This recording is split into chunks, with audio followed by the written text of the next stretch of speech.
Good morning. Happy Tuesday. No, Wednesday. Doesn't it say right on this thing? Wednesday. Happy Wednesday. The poll was unanimous. At least so far, it was. It was 100% of you that voted said you do want to hear about planners and how I plan and how I hit my goals. And so that's what we're going to talk about. So I use the Day Designer. That is my kind of like day-to-day planner. This is what I use when I'm scheduling clients or if I have appointments. I'll show you the inside.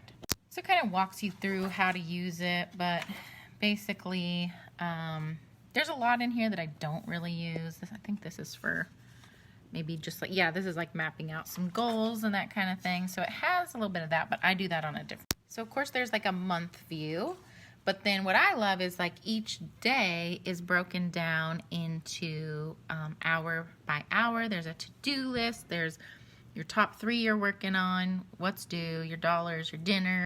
There's space for notes and a daily gratitude, but I don't do my gratitude in here either. I just plan my hours and then sometimes I'll write my to-do list out as well. Now this one's pretty thick.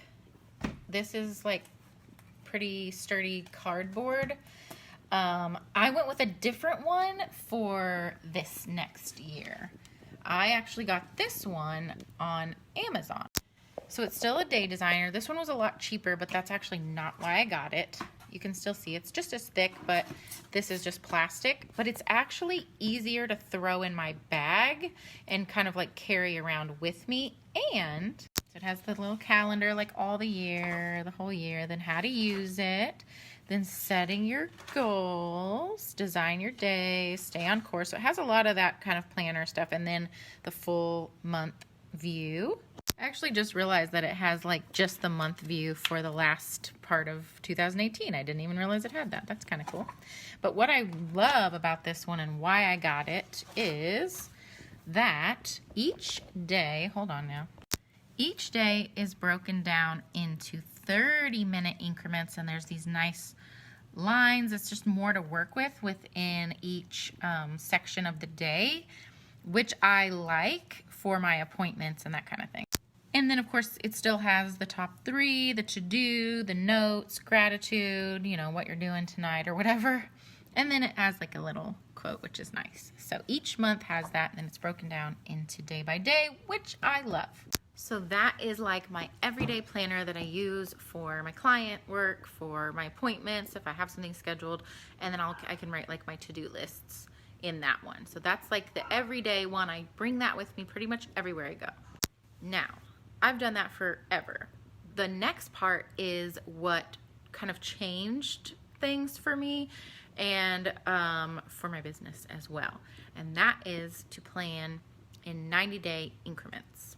And there's a ton of options for 90-day planners, but I really, really, really like this one. You've heard me talk about it a bunch of times, but it's the 90X Goal Planner. Don't make fun of my stickers. I like stickers. Okay, this is funny because I actually ripped out some of this is the vision board part, and I ripped out some of mine because I added them to my next one. So this was an old one. I'm cracking up, but there's my book. So you come up with 3 to 5 goals. I actually choose 3. I don't pick 5. 5's too many. So I pick 3 goals that I'm currently working on. Why you want to work on those goals, like why do you want that stuff? That's really important. And then you start breaking it down into action steps, what you're actually going to do to make these goals happen. And that way you're tracking.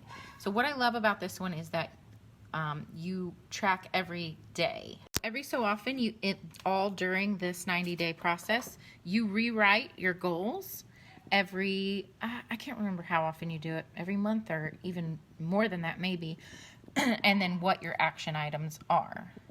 And then every day you write down what your action items are. There's a place to plan your day, some like follow-up stuff and some notes. And this is every single day for 90 days you do that. One last step is that I like to grab a big, like desk calendar or wall calendar, and I plan out big projects on these. So that way I have my big planner that I take with me everywhere and has kind of like all my appointments and everything in it. This one goes with me everywhere. This one I focus on in the morning, trying to like map out what my day looks like and break everything down. As far as like my goals, specific goals that I'm working on, I choose specific goals and I work on them via this planner. And then I map out like whatever project I'm doing on a big. And then the last thing that I do is I always keep a gratitude and dream journal that I write in daily as well, and kind of start my morning with that. So what I like to do, and you've heard probably a lot of people say this, is I like to write my gratitudes that are currently happening, whatever I'm really grateful for, and then whatever I'm wanting to happen, I always write it as a gratitude as if it's already happened. Okay, this was like so way longer than I meant for it to be. All the little white dots at the top of the stories, I hate that. So I'm sorry. If you've made it this far, thanks for watching. Let me know if you have any questions about journaling or mapping out